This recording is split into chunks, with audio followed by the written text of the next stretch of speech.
This is the Washington Times front page for Wednesday, July 2nd, 2025. Thanks for joining us.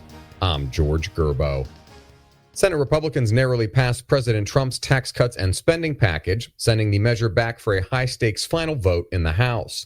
Lindsay McPherson reports Vice President J.D. Vance cast the tie-breaking vote 51-50 after Republican leaders labored for more than 24 hours to sway holdouts during a sleepless marathon voting session.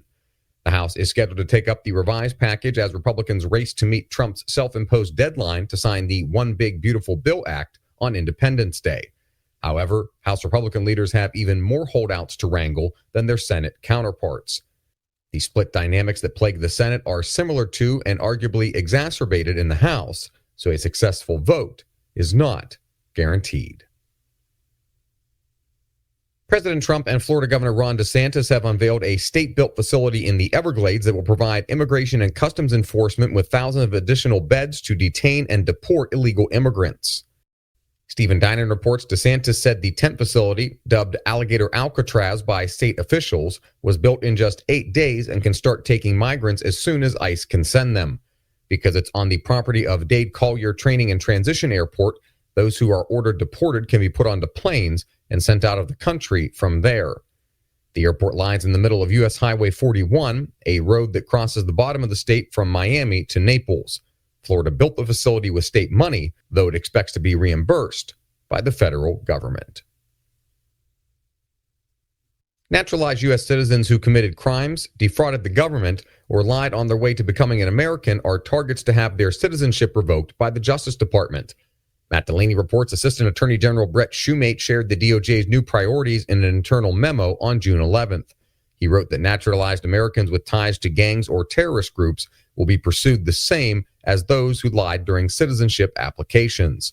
The 14th Amendment protects natural-born Americans from having the government terminate their citizenship. The denaturalization process is a civil action, so the burden of proof is lower than that of criminal litigation. An open-source intelligence report finds China is engaged in asymmetric warfare against the United States through covert support for fentanyl trafficking drug cartels. Bill Gertz reports the review from CCP Biothreats Initiative, a think tank staffed by former military and civilian intelligence experts, identifies Chinese links to Mexican drug cartels and their role in fentanyl shipments. The tool is part of the Chinese concept of unrestricted warfare. It calls for mitigating multiple conventional shortfalls and facing off against the more powerful U.S. and its allies by using a range of covert action programs. Documents released by Senate Judiciary Committee Chairman Chuck Grassley claim FBI officials suppressed intelligence pointing to Chinese interference in the 2020 election. Kerry Pickett reports in Senate testimony on September 24, 2020, FBI Director Christopher Wray downplayed the threat of a voter fraud plot in the election. The next day, according to the documents, FBI officials recalled an investigative report showing China was using voter fraud to boost Democratic candidate Joe Biden in the presidential race. According to the documents, the FBI did this because the reporting will contradict Director Wray's testimony.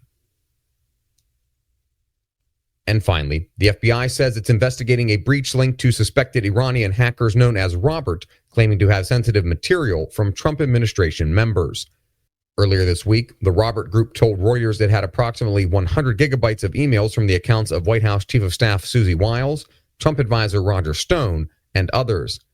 The hackers did not describe what was in the emails they claimed to have, but Reuters said Robert floated the idea of selling the content. Find all today's front page stories at WashingtonTimes.com/front page or on the Washington Times app, and find us wherever you get your podcasts. You can also find us on social media at Wash Times for breaking news, sports, commentary, and more. For the Washington Times, I'm George Gerbo.